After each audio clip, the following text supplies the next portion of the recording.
तो ये सीधी बात है कि गृहस्थों के लिए लौटना कब है। हमारे यहाँ एक यव मध्य रचना होती है। यव मध्य रचना का अर्थ होता है एक गेहूँ होता है, इधर भी पतला है इधर भी पतला, बीच में मोटा होता है, उसे जव बोलते हैं। जिंदगी की यव मध्य रचना होनी चाहिए। तुम नहीं करोगे तो कर्म करेगा, कर्म नहीं करेगा तो परिस्थितियाँ करेगा कि जिस दिशा में तुम जा रहे हो उस दिशा में आगे बढ़ते जाइए गृहस्थ के लिए। और फिर आदि उतार का समय होता है। तो जिंदगी को एक औसत निकालो। आज औसत उम्र क्या निकालना है? औसत बनाओ 80 साल, 80 मान लेते, 60 कम हो जाएगी। नहीं तो आज तो 60 वर्ष में यदि कह दो ना तो 30 वर्ष में तो छोकरे की शादी हो रही है आज। और वो क्या महाराज जी फिर बचा क्या है? हाँ तो आप लेट कर रहे हो तो मैं करूँ क्या?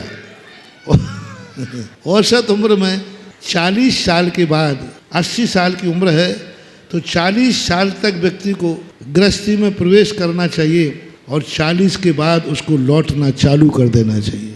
जैसे ही घर में संतान की उत्पत्ति होती है तैसे ही उसकी प्रवृत्ति निवृत्ति की तरफ जाना चाहिए। कायदा के अनुसार एक बार मैंने प्रवचन दिया था कहीं कि घर में एक ना एक संयमी लेना चाहिए। जैन घर की बात कर रहा हूँ। किसी एक व्यक्ति को ब्रह्मचर्य व्रत लेना चाहिए। बिना ब्रह्मचर्य व्रत के घर कभी एक दिन को भी नहीं होना चाहिए। कोई ना कोई को लेना चाहिए।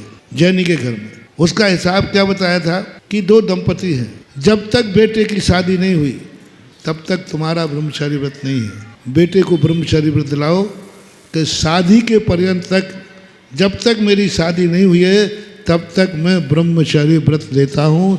इसे बटुक ब्रह्मचारी बोलते। आश्रम की परंपरा है, वैष्णव दर्शन में ज़्यादा वर्णन है इनका।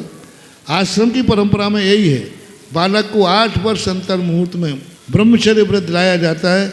जब तक शादी नहीं हुई तब तक वो क्या रहेगा? ब्रह्मचर्य व्रत संकल्प पूर्वक रहेगा। तो घर में ब्रह्मचारी कौन हो गया?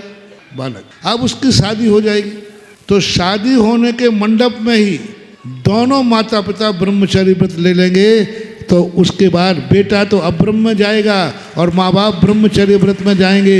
ये है जैनी का सच्चा घर। अब आपको मैंने तो पहली बार सुनी जा रहा। यहाँ तो पोते तक की शादी हो गई लेकिन अभी पट्टा जवान है।